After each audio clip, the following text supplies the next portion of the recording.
আপনার জীবন থেকে মানুষ চলে যেতে পারে বস, কিন্তু এরকম ভিউ কিন্তু কখনোই চলে যাবে না। আমার ভিডিও ফলো করে কিন্তু খুব ইজিলি এখানে চলে আসতে পারেন। দেখেন ভিউটা একটু দেখেন, জাস্ট মাথা নষ্ট। ও মাই গড, আল্লাহর সৃষ্টি সত্যি কত অসাধারণ, আলহামদুলিল্লাহ। এই দূরে দেখতে পারতেছেন কত বড় বড় পাহাড়, এবং এগুলো কিন্তু সবই মেঘ। আমার ভিডিও দিয়ে ফলো করে জাস্ট চলে আসুন আর এরকম ভিউ।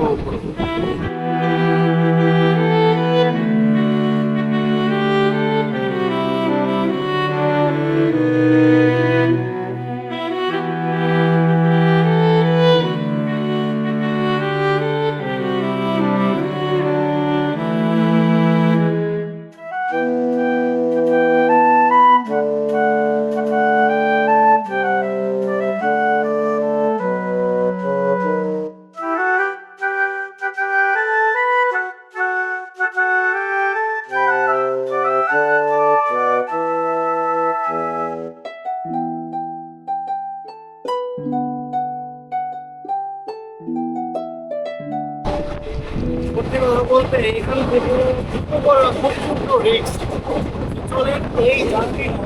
আমি ভেতর দিয়ে পাহাড়ের আদরে যেতে কিভাবে এত সুন্দর দেখতেছি, মানে ট্রেন জার্নিটা কিন্তু শুরু থেকে দেখা চলে। আগরতলা থেকে আমাদের যাত্রা শুরু হচ্ছে। আমরা প্রায় 14 থেকে 15 ঘন্টা জার্নি করার পর গুয়াহাটি পৌঁছাবো। এই যাত্রার ভিতরে থাকবে রোমাঞ্চকর কিছু প্রাকৃতিক দৃশ্য এবং আসামের নৈসর্গিক গ্রামগুলো।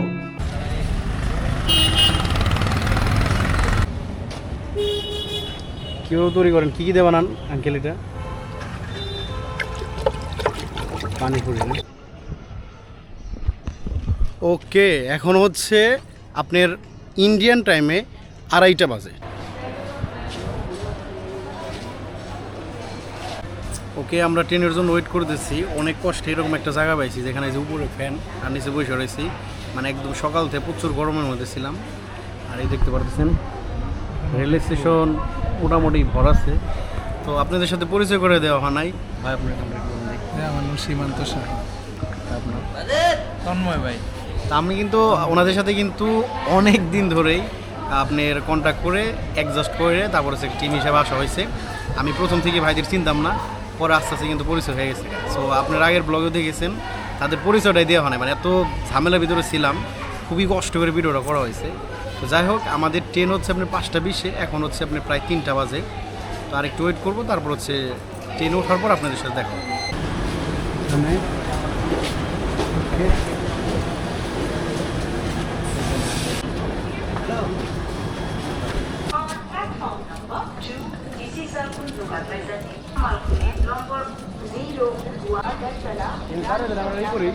এখন হচ্ছে আমরা যে বগি ছিল সেটা খুঁজতে খুঁজতে অবশ্যই পেয়েছি। ট্রেন কিন্তু বিশাল বড়, আমি আপনাদের কতটুকু দেখাতে পারছি সেটা জানি না, বাট অনেক বড়।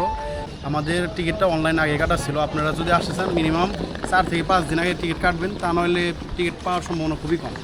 সো আমাদের ফেস দেখতে পারতেছেন, এটা একদম খুবই বাজে। কারণ হচ্ছে বিগত প্রায় আপনার 27 থেকে 28 ঘন্টা ধরে আমরা কন্টিনিউয়াসলি জার্নি করতেছি, এবং দুঃখের বিষয়ে বলেন আর যেটাই বলেন না কেন, এখনও প্রায় মিনিমাম 14 থেকে 15 ঘন্টা আরও জার্নি করতে হবে।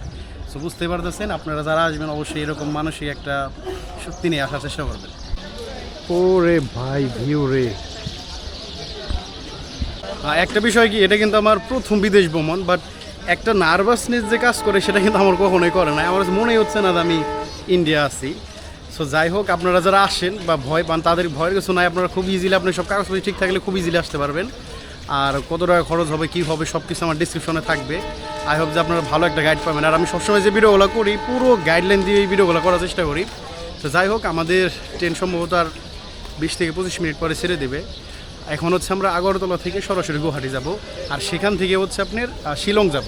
এটা হচ্ছে আমাদের মেঘালয়। আপনি কিভাবে একদম আগরতলা আসতে পারবেন পুরো ডিটেলসে গাইডলাইন আমি দেওয়ার চেষ্টা করব। এবং আপনি যদি প্রত্যেকটা পর্ব স্টেপ বাই স্টেপ দেখেন, আপনার মেঘালয় কি কোথায় থাকবেন, কত খরচ হবে, তারপরে এভরিথিং সব কিছু আমি এখানে দেওয়ার চেষ্টা করব।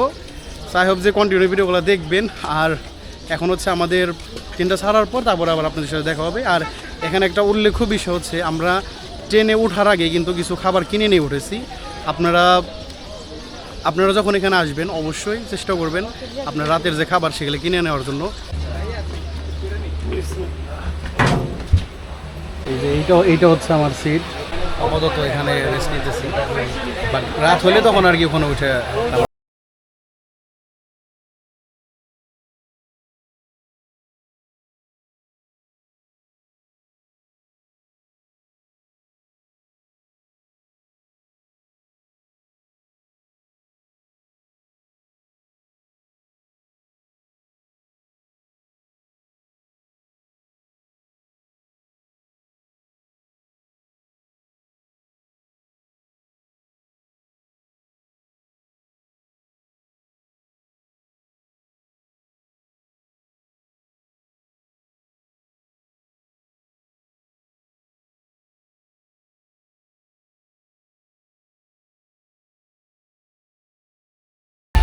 আমার অরিজিনাল সিটে কিন্তু আমি চলে আসছি, দেখতে পাচ্ছেন এই যে এটা হচ্ছে আমার সিট। আর এই যে রাতের কিছু খাবার আমরা কিনে নিয়ে আসছিলাম, আর এখানে কিছু সিট আছে, তো এটা হলো রাতে শোয়ার জন্য দেয়, ঠিক আছে। আমরা কিন্তু ত্রিপুরা ছাড়াইছি, এখন হচ্ছে আমরা আসামের ভেতরে আছি, তো এখন হচ্ছে রাতের খাবার খাচ্ছি। গুড মর্নিং, কোথায় যাচ্ছি নিজে জানি না, তবে এখান থেকে আরও কমপক্ষে 70 বা 100 কিলোমিটার দূরে আমাদের গন্তব্যস্থল, অর্থাৎ গুয়াহাটি। দেখতে পারতেছেন সকালের কত সুন্দর ভিউ, আর এরকম একটা ভিউয়ের ভিতরে এরকম একটা কফি।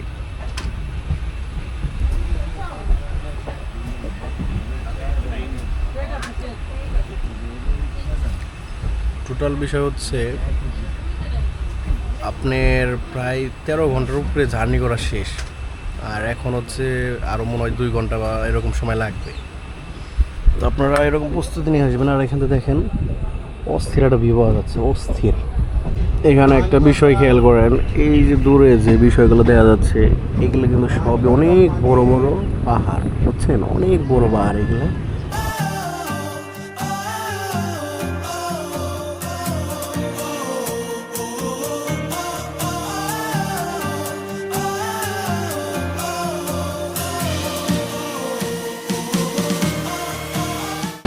ও মাই গড, এইখানে দেখতে পাচ্ছেন এগুলো কিন্তু মানে অনেক বড় বড় পাহাড়। এখানে আসলে বোঝা যাচ্ছে কিনা জানি না, বাট অনেক বড় বড় পাহাড়। আপনি যখন মানে আমি তো বাস্তবে দেখতে পারতেছি, বাট ক্যামেরার মধ্যে দেখে দেখা যাচ্ছে আমি জানি না, বাট অনেক বড় পাহাড়, সত্যি অসাধারণ লাগতেছে। আর এখানে দাঁড়ানোটা কিন্তু প্রচুর পরিমাণ রিস্ক, এখানে দাঁড়ানো রিস্ক, যে গতিতে চলতেছে যদি একবার বাইক করে যায় একবার শেষ।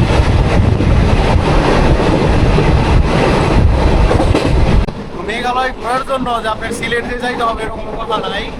এখানে যে ভিউটা দেখতে পেলাম এবং এই যে ট্রেন জার্নি সত্যি অসাধারণ। আপনারা যদি এটা করতে পারেন তাহলে খুব ভালো। বাট এখান থেকে বাস যায় সেটা হয়তো বেশি ভালো পাবেন না, কারণ হচ্ছে এত পাহাড়ি অঞ্চল, মানে পুরো পাহাড়ি অঞ্চল। আমরা যে আপনার আগরতলা থেকে গুয়াহাটি যাচ্ছি এটা মনে হয় 460 কিলোমিটার, তার ভিতরে প্রায় 390 কিলোমিটার হচ্ছে আপনার পাহাড়ি অঞ্চল। পাহাড়ি অঞ্চলে বাসে যদি আপনি যান অবস্থা পাই একদম খারাপ। তো যদি ট্রেন জার্নি করতে পারেন তাহলে আগরতলাতে আসতে পারেন, আপনি মেঘালয় খুব ইজিলি আপনি।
কত সুন্দর ভিউ চলে যাচ্ছে, যেভাবে মানুষ চলে যায় এই ভিউ আর দেখা যাবে না, যে মানুষ চলে যায় তাদের আর দেখা যাবে না।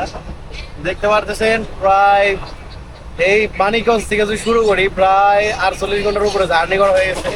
টি শার্টের অবস্থা দেখেন, একই টি শার্ট একই অবস্থা, এটার খোলানো হয় নাই। এরকম যদি ভিউ দেখেন তাহলে আপনার বোরিং লাগবে না ভাই, বুঝছেন? আপনারা নির্দ্বিধায় চলে আসতে পারেন। দেখেন ভিউটা, দেখেন এখানকার। ও মাথা নষ্ট। সবাই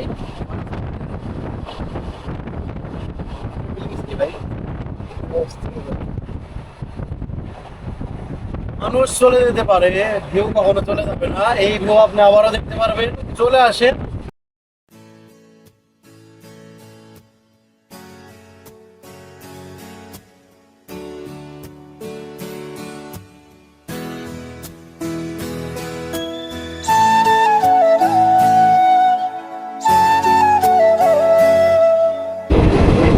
আপনার জীবন থেকে মানুষ চলে যেতে পারে বস, কিন্তু এইরকম ভিউ কিন্তু কখনোই চলে যাবে না।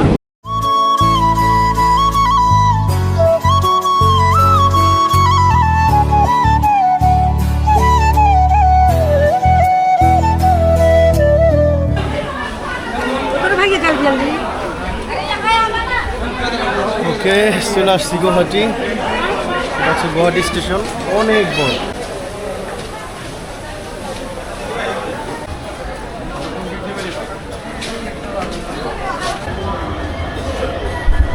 এটা হচ্ছে আপনার গুয়াহাটি রেল স্টেশন, অনেক বড়।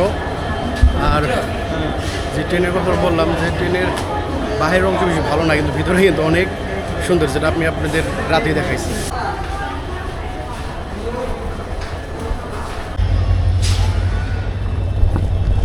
আপনাদের ওই সাইডে নামে দেওয়ার পর আপনার ওভারব্রিজ উঠে এখান থেকে হলো যাইতে হবে। আর এখান থেকে দেখতে পাচ্ছেন সামনে যখন যাব,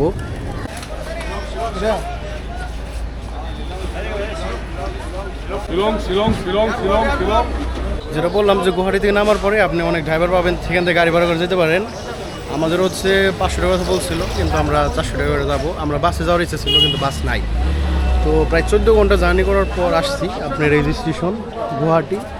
এখান থেকে এই যে গাড়িটা আমরা যাচ্ছি, আপনি এখান থেকে খুব ইজিলি যেতে পারেন, এবং এখানে সময় লাগবে আনুমানিক 3 ঘন্টার মতন শিলং যাইতে গুয়াহাটি থেকে। আপনারা কিভাবে ট্রেনের মাধ্যমে আগরতলা থেকে গুয়াহাটি পর্যন্ত আসতে পারেন, এবং আসার পথে আমি দেখানোর চেষ্টা করেছি আসামের অপরূপ সৌন্দর্য গ্রামগুলা। আপনারা খুব সহজেই এই সৌন্দর্য উপভোগ করতে করতে গুয়াহাটি পৌঁছে যাবেন। আজকের এই ভিডিওটি এখানেই সমাপ্তি করছি।